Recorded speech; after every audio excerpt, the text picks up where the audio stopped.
कृष्ण भगवान ने एक दृष्टि दी है, और वो दृष्टि क्या है? जिस दृष्टि को अपना करके हम लोग अपने जीवन को आनंदित भी करें, अपने प्रभु का प्रेम पात्र बने, जीवन को आनंद पूर्वक जी सकें।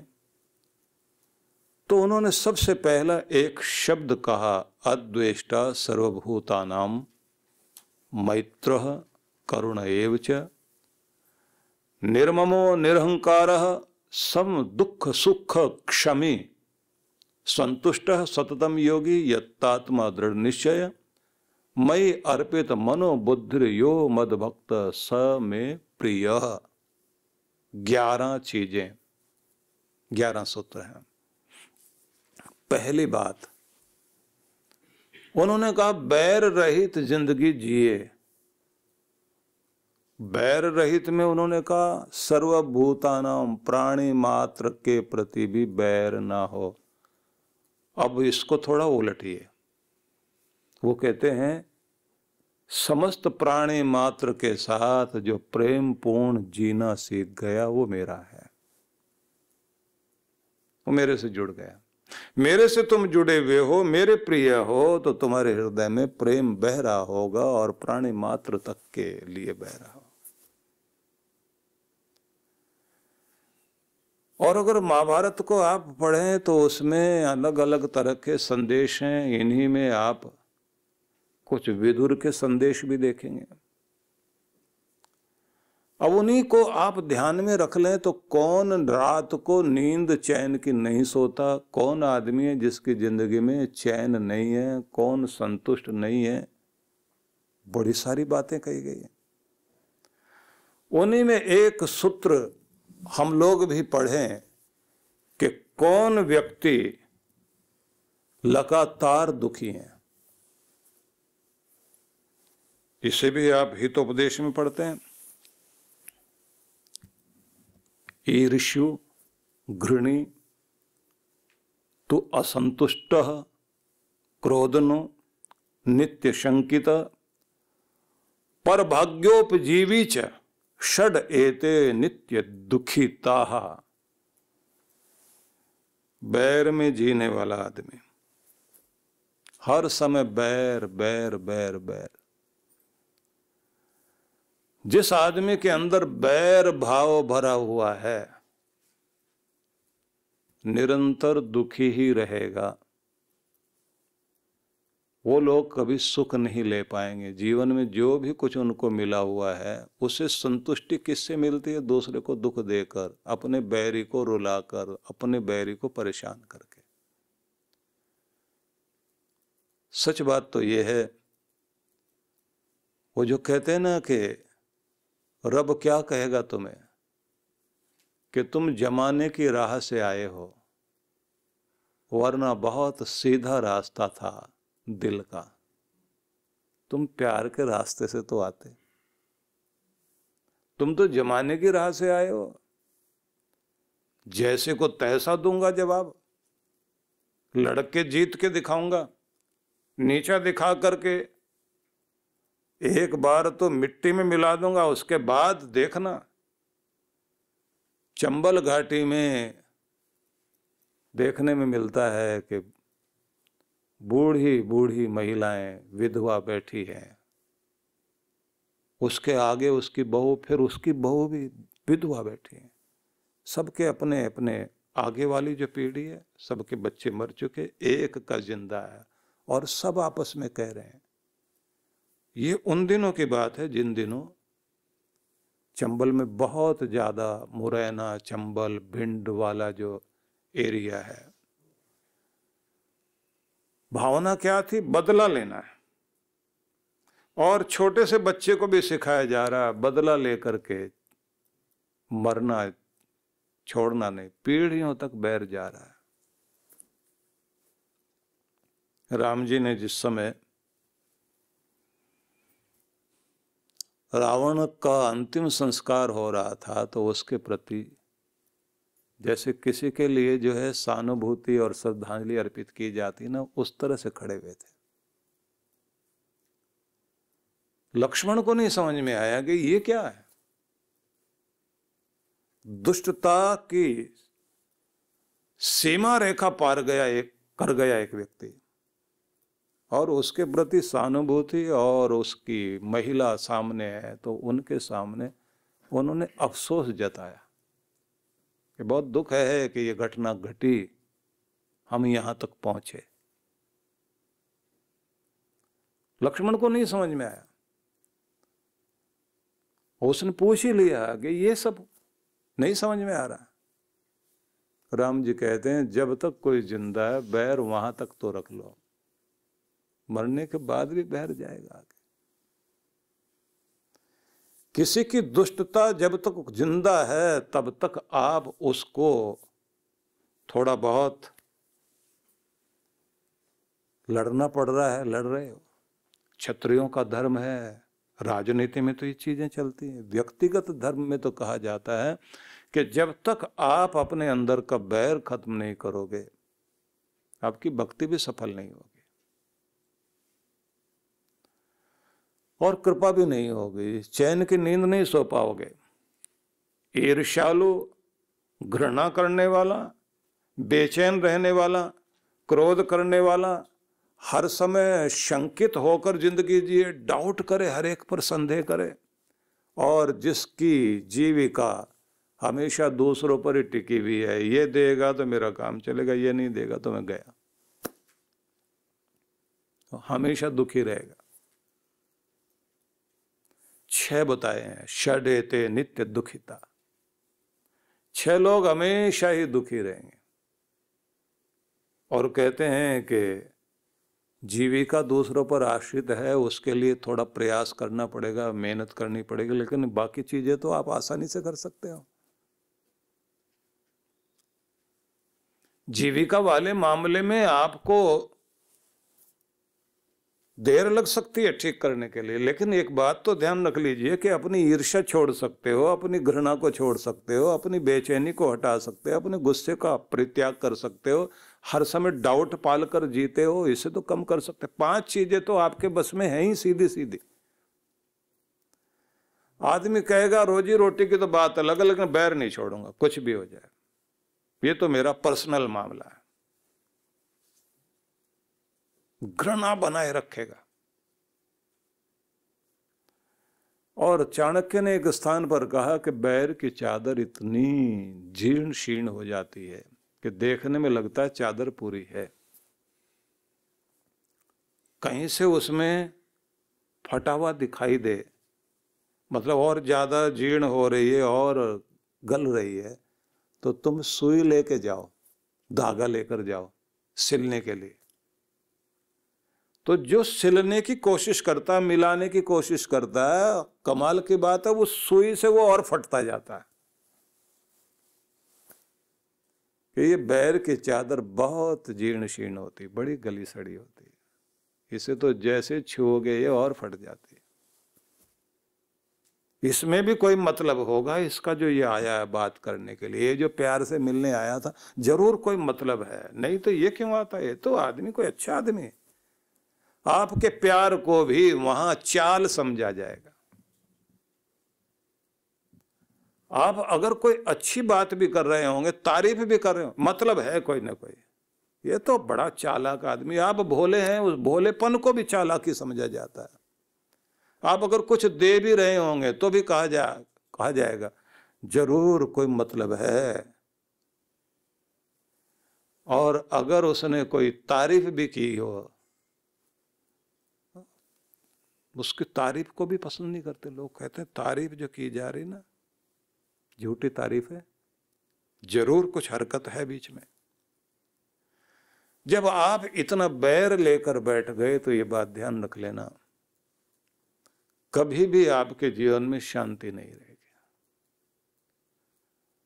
और ये बात ध्यान रखिए, कृष्ण भगवान ने जब ये कहा, अर्जुन वो हैं प्रिय मेरे जिनके हृदय में प्रेम है प्राणी मात्र के प्रति।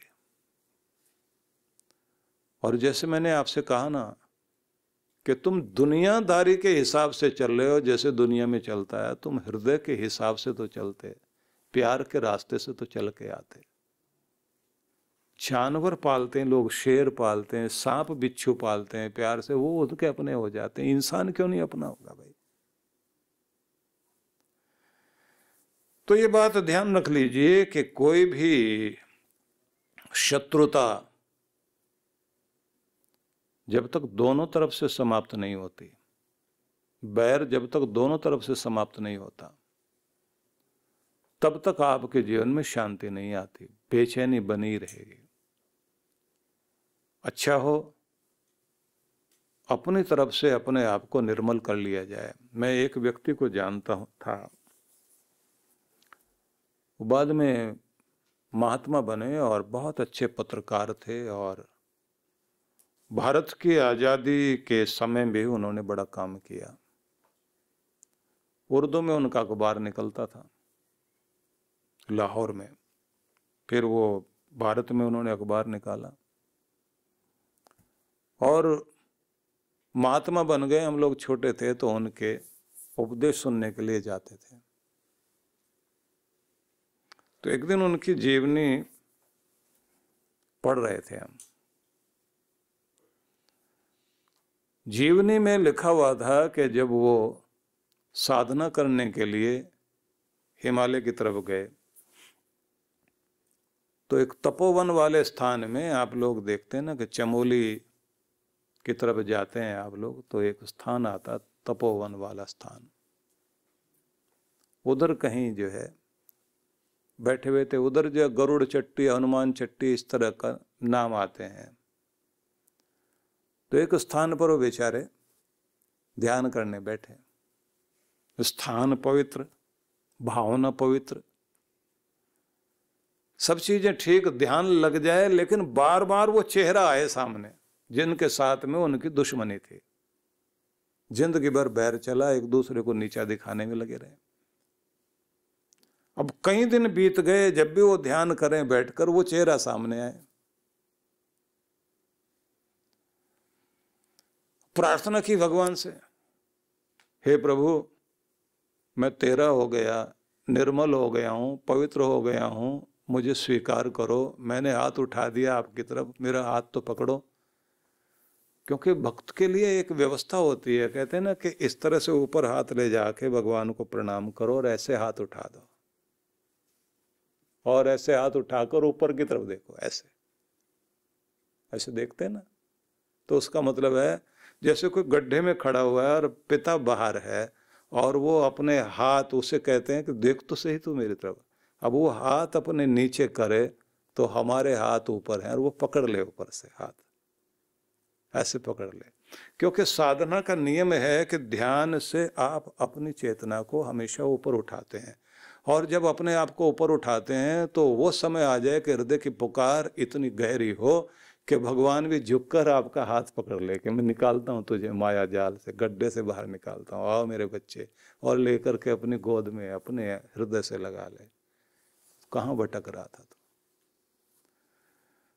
और उसी में वो भक्त लोग जो है प्रार्थना करते हैं ना, बहुत जन्म बिछड़े हो माधव, ये जन्म तुम्हारे लेखे, न जाने कब कौन से जन्म में तुमसे मैं बिछड़ गया था, अब ये जिंदगी तुम्हारे लिए लगाई है, अब तो पकड़ मुझे। तो ऐसे हाथ उठाता है व्यक्ति। अब ये भी भक्त थे, बहुत प्यारी कथा करते थे, बहुत प्यारी। अब भक्ति की कथा करते थे, उपनिषदों पर बोलते थे ज्यादातर, अच्छे प्यारे संत थे। पहला नाम था खुशहाल चंद,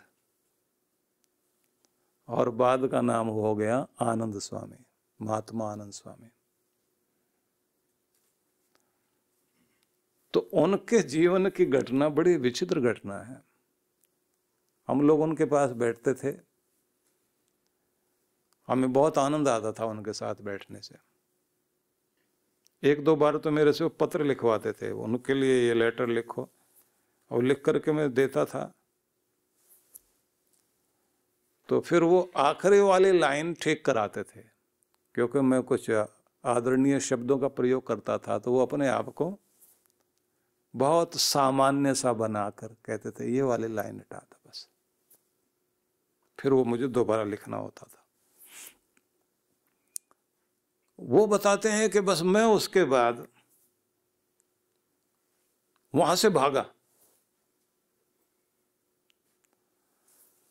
जहां साधना करने के लिए गया था वहां से गया और जा करके इधर का पूरा आप देखिए पहाड़ी एरिया पार किया, और यहाँ से जा करके कौन सी ट्रेनें जा रही होंगी, कैसे वो पहुंचे, वहीं पहुंच गए अपने लाहौर में, जहाँ अब वो भी सज्जन जो थे जिनके साथ उनका विवाद था, वो भी एक अखबार के मालिक थे, उनका भी एक अखबार निकलता था, इनका भी निकलता था।